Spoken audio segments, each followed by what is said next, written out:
আমার ন্যাশনাল কটকটি পার্টির যে আমার ভাবির ছেলেরা, আমার ভাবির পোলারা, ভাবির ছেলে বলে রাগ করে, এই জন্য ভাবির পোলা বলি। তো ভাবির পোলাদের এমন বানানি দিল, মোটামুটি একটা ওই যে হাটের বাজারে যেরকম মোটামুটি মুরগি চোর ধরলে যেরকম বানানি দেয়, ওরকম একটা হালকা পাতলা বানানি দিল, বেশি দেয় নেই, কারণ বেশি দিলে তো সবাই সিউতে যাইতো। এরা এখন মার খাবেই, কারণ আপনার যদি জনগণ ভিত্তি না থাকে, এরা তো এটা যদি বিপ্লব করে আসতো, তারা জুলাই সন্ত্রাস না করে সত্যি সত্যি বিপ্লব করে আসতো, তাদের মানুষ মাথায় তুলে রাখতো। কিন্তু এরা তো বিপ্লব করে আসে নাই, এরা জুলাই সন্ত্রাস করে এসেছে। তারা বিভিন্ন দেশের এজেন্ডা বাস্তবায়নের জন্য এসেছে, তারা বিভিন্ন দেশের লক্ষ্য উদ্দেশ্য পূরণ করার জন্য এসেছে। এবং এরা দালাল হিসেবে, দালালও না, এরা দালাল ইবনে দালাল, দালালের বাচ্চা দালাল। দালাল হয়তো কিছু যোগ্যতা লাগে, কারণ আমাদের জামালপুর জেলায় বা যেখানে পাটের ব্যবসা করে, আপনি জানেন যে মানুষের নাম হয়তো দালাল, পাটের ব্যবসা করতো দালাল বলে, যেমন মনে করেন কোন নামের পিছিয়ে দালাল শব্দ যোগ, এবং সেটা মোটামুটি সমীহ করতো মানুষ। কারণ কি? কারণ যারা পাটের ব্যবসা করে, দালালি করে, তাদের মিনিমাম যোগ্যতা দরকার। যারা তারা দালাল রাখতো না, দালালদের আবার ব্রিটিশেরা, আর ব্রিটিশ আমাদের যারা দালাল ছিল তাদেরকে যথারীতি ইন্টারভিউ দিয়ে রাখতো। পাটের দালালদেরও যথারীতি ইন্টারভিউ দিতে হইতো, এত সহজ না দালাল হওয়া। যাই হোক, তো এরা দালাল না, এরা হলো গোলাম ইবনে গোলাম। দালাল আর গোলামের পার্থক্য আছে, দালাল গোলামের একটু উপরে, গোলাম তো গোলাম। এরা যারা আসছে এরা তো গোলাম ইবনে গোলাম, গোলামও না। ইউনূস হলো গোলাম, আসিফ নজরুলরা গোলাম, এদের বাচ্চা হলো এরা এনসিপিরা। তো এনসিপিরা সারা দেশে যা করেছে, এদের তো এখনো কিছুই শুরু হয় নাই। এদের পাপের 16 কলা পূর্ণ হয়েছে। এরা পাপের বয়সী না, শুধু দাদার বয়সী লোকদের যেভাবে পিটিয়েছে, মেরেছে, গালিগালাজ করেছে, স্কুল কলেজ বিশ্ববিদ্যালয়ের শিক্ষকদের যেভাবে বেইজ্জতি করেছে। আপনি দেখেন যে জাবের নাকি জুবাই নাকি যাওয়ার একটা দেখেন যে পরিবাগে ব্রিজের উপরে কি ঘটলো, মানে ন্যাচারালি এরা বেইজ্জতি হয়ে যাচ্ছে। মানে এমন বিশ্রী ঘটনা, এগুলো আলোচনা করা যায় না, কারণ আমাদের দর্শক 5 বছরের শিশু থেকে শুরু করে 70-80 বছরের মানুষ, নারী পুরুষ সবাই, এগুলো বলা যায় না, মুরব্বীরাও দেখে থাকে। জি, তো এরা এমন, এরা প্রকৃতি এদের প্রতিশোধ নিচ্ছে, সাধারণ জনগণ এদের প্রতিশোধ নেবে। কারণ যেভাবে এই দেশে অর্থনীতিকে ধ্বংস করেছে, রাজনীতিকে ধ্বংস করেছে, মুক্তিযুদ্ধের বিরুদ্ধে এদের অবস্থান সব, মানে কোথায় আপনি এদের পক্ষে, এমনকি ধর্মের বিরুদ্ধে এদের অবস্থান। ধর্মের নামে এরা বাটপারি করেছে। এরা না ধর্মের পক্ষে, এরা না গণতন্ত্রের পক্ষে, এরা না মুক্তিযুদ্ধের পক্ষে, এরা না দেশের অর্থনৈতিক উন্নয়ন ঘটিয়েছে, এরা না আইন শৃঙ্খলার পক্ষে। তাহলে কেন মানুষ এদের সাথে থাকবে? বরং এই যে প্রায় 2 বছর হতে চললো, অর্থাৎ আগামী 5 তারিখ আসলে, মানে আজকে 31 তারিখ, 5 তারিখে 2 বছর পূর্ণ হবে। 2 বছর পূর্ণ হবে। তো 2 বছর পূর্ণ হইলে এই 2 বছর যে এরা এখনো ঠিক আছে, এটাই আসলে কপাল। এখনো যে এদের ধরে ধরে যমুনার পারে, পদ্মার পারে লাথি দিয়ে ফেলে দেয় না, বা ঢাকার মান্ডা খালের মধ্যে চুবায় না, এটাই এদের কপাল।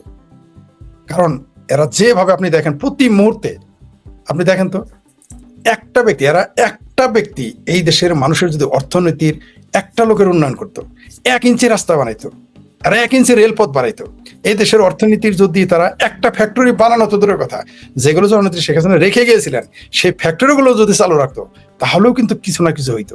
কিন্তু এরা শুধুমাত্র মুক্তিযুদ্ধকে বেইজ্জতি করে নাই, মুক্তিযোদ্ধাদের বেইজ্জতি করে না। আপনি দেখেন 90 বছরের একটা মানুষ, প্রায় 90 বছর, লতিফ সিদ্দিকী, তারা শাপলা চত্বরের ঘটনায় গ্রেপ্তার দেখালো, এটা তো একটা ফাত্রামি। আবার আমাদের দেশের আইনমন্ত্রী নাকি, প্রসিকিউটর বলছে যে তিনি নাকি 15,000 লোক মারছে ওই দিনই, নাকি 15,000 লোক নাকি শাপলা চত্বরে মেরেছে লতিফ সিদ্দিকী। আলাপ শুনছেন? অথচ এরা সর্বোচ্চ তাদের হিসেবে এখনো 60 পার করতে পারে নাই। কখন লাগিয়েছে, যারা গাছ কেটেছে, যারা নিজেদের প্রকাশ্য শাপলা চত্বর প্রধানমন্ত্রী ঘোষণা করেছে। আচ্ছা, এখন যদি আপনার আমি নিজেদের প্রধানমন্ত্রী ঘোষণা করি, বাংলাদেশের প্রেসিডেন্ট, স্বরাষ্ট্রমন্ত্রী, রাষ্ট্রদ্রোহী অপরাধ না? আমরা সরকারের সমালোচনা, আমরা এটা বলতে পারি এই সরকারকে হটিয়ে আমরা নতুন সরকার করব, কিন্তু আমি কি নিজেকে স্বরাষ্ট্রমন্ত্রী, প্রধানমন্ত্রী, প্রেসিডেন্ট ঘোষণা করতে পারি? এটা তো সরাসরি রাষ্ট্রদ্রোহিতা। তারা কিন্তু আওয়ামী লীগ সরকার ক্ষমতায় 13 সালে 2000 শাপলা চত্বরে এই লীলা করেরা ওই বিএনপি জামাতের উস্কানিতে নিজেদেরকে, তারা পাকিস্তান উস্কানিতে তারা নিজেদের প্রধানমন্ত্রী ঘোষণা করলো। তাদের মধ্যে মারা গেল কেউ, তাও এক শাপলা চত্বরে কিন্তু একজন লোক মরে নাই, সারা দেশে মরেছে 60-65 জন বিভিন্ন কারণে। কিন্তু বলা হলো 15,000 নাকি লতিফ সিদ্দিকী মেরেছে। তো এই যে মুক্তিযুদ্ধের বিরুদ্ধে তাদের অবস্থান, 32 নম্বর বঙ্গবন্ধুর বাড়ি ভাঙার পক্ষে যারা বাংলাদেশে পোস্ট কোড বলে পরিচিত 32 নম্বর বাড়িটা ভাঙলো, ঘুরিয়ে দিল, এবং একবার না কয়েকবার, আরো 2-1 বার জ্বালানোর সম্ভাবনা আছে। তাহলে এদের আসলে উদ্দেশ্য কি? আপনি বীর শ্রেষ্ঠদের ভাস্কর্য ভেঙে ফেললো, বঙ্গবন্ধুর ভাস্কর্য ভেঙে ফেললো স্বয়ং বাংলাদেশের আর্মি পোশাক পরা। বিষয়টা কি দাঁড়ালো? আপনার শিখাও নির্মাণ বন্ধ করে দিল, সেখানে অপচয় হয়। আচ্ছা, সারাদিন ওই বাতিটা জ্বললে কত হাজার টাকা খরচ হয়, কত টাকা ওই বাতিটা জ্বললে। আসলে তারা মুক্তিযুদ্ধের যে কোনো, যদি তারা মুক্তিযুদ্ধের স্মারক হিসেবে কোরআন শরীফে রাখতো, সেটা ভেঙে ফেলতো। আমরা কিন্তু এটা দেখেছি যে তারা নিজের স্বার্থের ধর্মকে কিভাবে ব্যবহার করে। জিয়ার আমলে কি করেছিল, জি মোরারজি দেশে ভারতের প্রধানমন্ত্রী এসেছিল, বিমানবন্দরে যত কালেমা খচিত ক্যালিওগ্রাফি ছিল সব সটিয়ে দিয়েছিল। আমরা ইতিহাস জানি জিয়া সরকারের, মানে ধর্ম থাকে, ধর্ম তারাই নিজেরা কখনো ধর্ম ডেকে আনে রাজনৈতিক স্বার্থে, কখনো ধর্মকে সরিয়ে দেয় রাজনৈতিক স্বার্থে। যেমন ধরেন ফ্রড মাজার কি করে, পিছনে রাখে দেবী সরস্বতীর, জ্ঞানের দেবী, নদীর দেবী, সুরের দেবী সরস্বতীর মূর্তি, আর সামনে রাখে হলো লালন। রাইখে সে কি করে, সনাতনীদের জেল খাটায়, হিন্দুদের জেল খাটায়, সংখ্যালঘু উচ্ছেদ করে। আবার লালন ভাস্কর্য ভাঙলে, লালনের গান বন্ধ করলেও তার হারিকেন দিয়ে খুঁজে পাওয়া যায় না, আমরা দেখেছি। তো এই যে আপনি যে শিরোনামটা দিয়েছেন, হবিগঞ্জ থেকে গোলাপগঞ্জ এবং বিভিন্ন জায়গায় মার খাচ্ছে, আরো খাবে। ভাবির পোলারা খুব লম্বা লম্বা কথা বলেছে, মানে মানে খারাপ শব্দটা ইউজ করলাম। আচ্ছা ফরিদ ভাই, একটা জিনিস, 1 মিনিট, একটা জিনিস আপনি একটু বলি। এই যে আমার থাম্বেল বা আমার কথা হচ্ছে যে হবিগঞ্জ থেকে গোপালগঞ্জ তো আমাদের এরিয়া, আমাদের মতো আওয়ামী লীগের এরিয়া আর কি, আমাদের মানে কি বাংলাদেশ পুরোটাই আমার। জি জি অবশ্যই। ওইদিকে আবার গোলাপগঞ্জ হচ্ছে সিলেটের। আমার কথাতে সব জায়গায় যত মাইর খাইতেছে না, এরা দেখি খালি কয় যে বিএমপি মারে, কিন্তু আমার কাছে যা মনে হয় এটা মানে সাধারণ পাবলিকের পিটা। এরা কি ওইটাই করতে চাইতেছে যে মানে আগে সব দোষ ছিল আওয়ামী লীগের, এখন গোপালগঞ্জে মাইর খেলে কয় আওয়ামী লীগ, সিলেটে মাইর খেলে কয় বিএনপি হয়। আমি দুইটা কথা যদি একটু মনে করাই দিই আপনারে, এটা 2001 টু 2006 সিলেটের তৎকালীন বিশিষ্ট নেতা, ওনারা বন্দুক পিস্তল লইয়া গুলি করছিলেন সিলেটের এক জামাতের জনসভায়। এরপরে জামাতের নেতা বিশাল রান্দা লইয়া বাইরিছে, এরা জানে বাঁচাইছে পুকুরে লাভ দিয়া। এরপরে আরো এরকম ঘটনা আছে। তো সিলেটে বিএনপি তো ওই সক্ষমতা নাই। আপনার কি মনে হয় না যে এটা আসলে নিজেরাই করাইতেছে টিআরপি বাড়ানোর জন্য? কোন স্বাভাবিক? আমার ভাবির ছেলেরা তো যে কোনো নাটক করতে পারে, তারা নাটক করে নিজেদের লোক মেরে ফেলে। নাটকও হইতে পারে, আবার হইতে পারে যে পাবলিকই তারা পেদানি দিতেছে, দুইটাই সত্য হইতে পারে। তবে দুইটাই মিশ্রণ। ধরেন আমরা পাত্রীর বয়স কত, পড়শিরা কয় 28, পাত্রী মায়ে কয় 10, 9, তো গটকে করলে তাহলে 18 হয়েছে, সাবালক হয়েছে। তো ধরেন ওইখানে একদল বলতে সেটা নাটক, আরেকদল বলছে না মায়ের খাইছে, আমরা মাঝামাঝি থাকলাম। তো খাচ্ছেও, নাটকও আছে। তো নাটক করতে করতে কিন্তু অনেক সময় ধরা খেয়ে যায়। মনে করেন যে হবিগঞ্জে মনে করেন নাটক করেছে, কোনো কারণে ময়মনসিংহ আইছে, তখন নাটক নয়, পাবলিক তো ধরে ফেলতে পারে। তারা তো বুঝবে না, সবাই তো নাটক বুঝে না, তারা তো সত্যি সত্যি ধরে ফেলতে পারে, এবং সেটা ঘটবে। এরা নিজেদের ফাঁদেই নিজেরা পড়বে, অলরেডি পড়ে গেছে। আপনি দেখেন ব্লেজার খলিলের চেহারা দেখেছেন সাক্ষাৎকারের পরে? চেহারাটা দেখেছেন? আচ্ছা, এই যে আপনার ভাইসটা সে ডিরেক্ট এক সময় কইতো না মাইকে, দেয় ভয় করে দেখা, চেহারার মতো অবস্থা আমি করতারি না, ওরকম দেয়। তো হের ওই গলার টোন কই গেল গা? আবার দাবি জানাইতেছে মব বন্ধ করো, মব মাস্টার কয় মব বন্ধ করো। ভাই কেমনে? মানে জামালের ভাষায় যদি বলি যে চাচা ডাকে নাকি, হ্যাঁ চাচা এখন চাচা ডাকতেছে, বাঁচতে ডাকে না আর কি। এরা ভণ্ডামি এরা করবেই। এখন বুঝতেছে মব কেমন লাগে, এটাই নিয়ম। যারা ফ্রাঙ্কেনস্টাইন পয়দা করবে, তাদেরকে যারা পয়দা করবে তারাই তো খাবে, অথবা তারা যারাকে সে পয়দা করছে তাকে সে খাবে। এরা তাই করতেছে। এখন কেমন লাগে বাবা, দেখো কেমন লাগে ভায়োলেন্স, মব। মানে খারাপ ভাষা চলে আসছিল, বললাম না যে কারা যেন কি বন্ধ করতে চায় আর কি। যাই হোক, ওইটা আনা যাবে না, আমাদের অনেক দর্শক আছে, আমাদের কম বয়সী। যাই হোক, যেটা বলতেছিলাম যে এরা আস্তে আস্তে দেখবেন আরো ছোট হয়ে আসবে। কয়দিন আগে এক ভাবির ফোলা বললো না, গাল ফোলা ভাবির ফোলা নাহিদ ইসলাম নাকি, ওই যে পেট বড় আর কি, ঘাড়ে গোজ হয়ে গেছে দুম্বার মতো, তারপরে পাশা ফুলে ময়মনসিংহে পাউরুটি হয়ে গেছে আমার ভাবির ফোলাদের। সেই নাহিদ ইসলাম বলবো আওয়ামী লীগ বিএনপি মিলে সে দেখো তোমরা আমাদের কিছুই করতে পারবে না। এখন দেখি ভাবির ফোলা, আবার লোকের সংখ্যা দেখছেন, পুলিশ হলো 100, ভাবির ফোলারা থাকে 5টা, আর 35টা থাকে সাংবাদিক। এই হলো তাদের দল। এত বিপ্লবী তারা, এইরকম বিপ্লবী যে 20 মাস পরে তারা 20টা লোক জোগাড় করতে পারে না।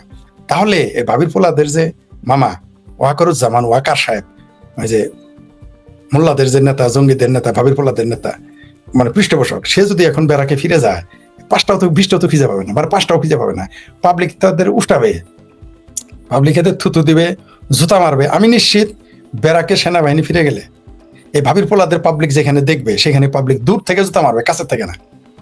কাছে থাকলে থুতু দেবে, আর দূর থেকে জুতা মারবে, আপনি নিশ্চিত থাকেন। তারপর নতুন জুতা হলে মারবে না, পুরান জুতা দিয়ে মারবে। দেখবেন আপনি এই ভাবির পোলাদের কিভাবে জুতায়। তবে আমার যেটা মনে হয় আর কি, এরা যেমন বিপ্লব বলে, তো ওরা তো আসলে যা, আমরা ছোট থাকতে আমার এক বন্ধু ছিল, ওর নাম ছিল হাবিবুল হক বিপ্লব, তো আমরা মিছিল করতাম বিপ্লব হাবিবুল হক বিপ্লব। এরা তো বিপ্লবের মানে ওই যে এরা বুঝছে হাবিবুল হক বিপ্লব, আর এরা মানে বিপ্লবের পরের কথাটা বুঝে নাই যে বিপ্লব তো করছে কমিউনিস্টরা সর্ব জায়গায় সর্বক্ষেত্রে। কমিউনিস্টদের সেই বিখ্যাত নেতারাও বলছেন বিপ্লব এক সময় বিপ্লবীদেরকে খায়া ফেলায়, হ্যাঁ এরা সত্য। এই জিনিসের পাট আর পরে নাই, না এরা তো পাট আর পরে নাই, এরা বিপ্লব তো করেই নেই, এদের তো এমনি খাবে। এরা তো বিপ্লব- হাবিবুল হক বিপ্লব হয়েছে। হাবিবুল হক বিপ্লব, জি জি জি জি, বা মুর্শিদুল ইসলাম বিপ্লব বা রাশেদ হায়দার বিপ্লব, এরকম আর কি। তো মনে করেন যে এই সমস্ত যারা বিপ্লব করেছে, বিপ্লবীরা কোনোদিন এরকম কেসকি বান্দির ফলে সুলতান কা হয়ে যায় না।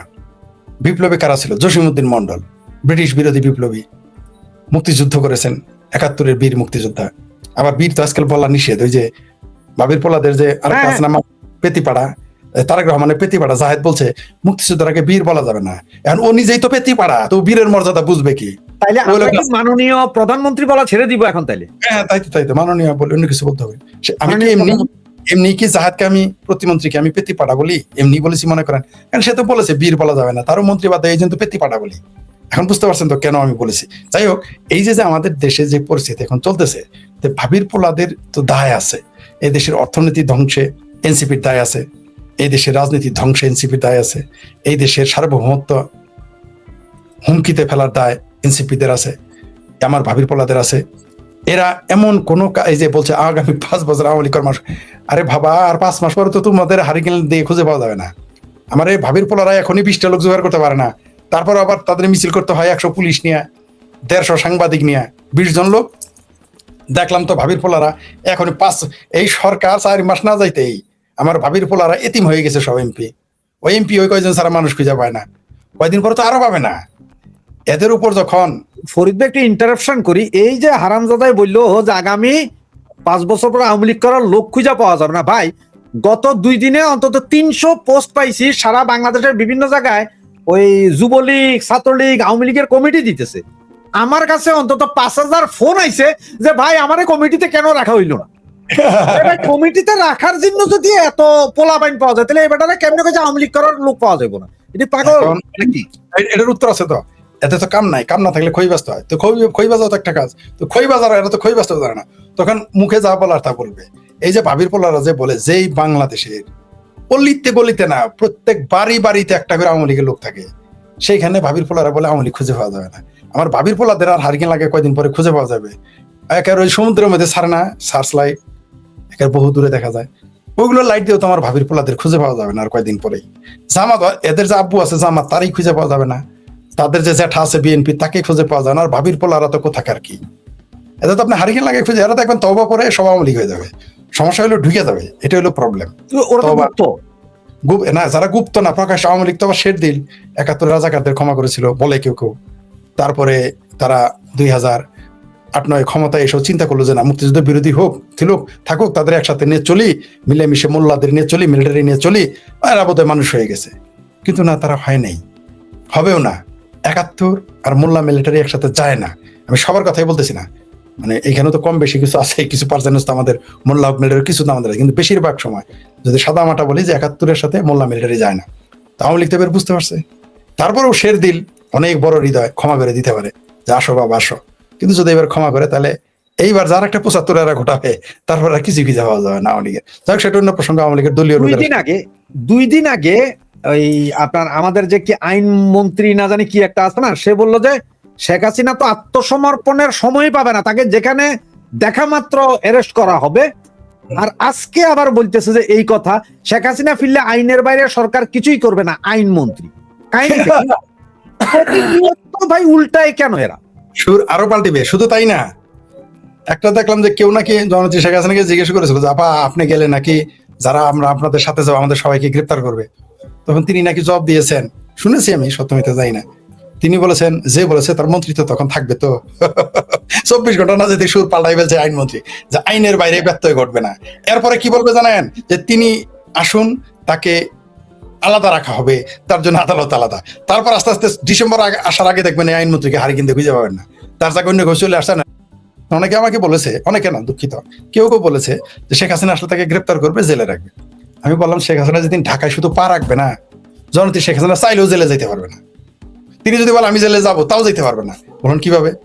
তার এত জনস্রোত দেখবে, যে এত সংবর্ধনা দেওয়া হবে যে আইন, আদালত, সেনাবাহিনী, বিএনপি, জামাত ভয়ে কাঁপতে থাকবে।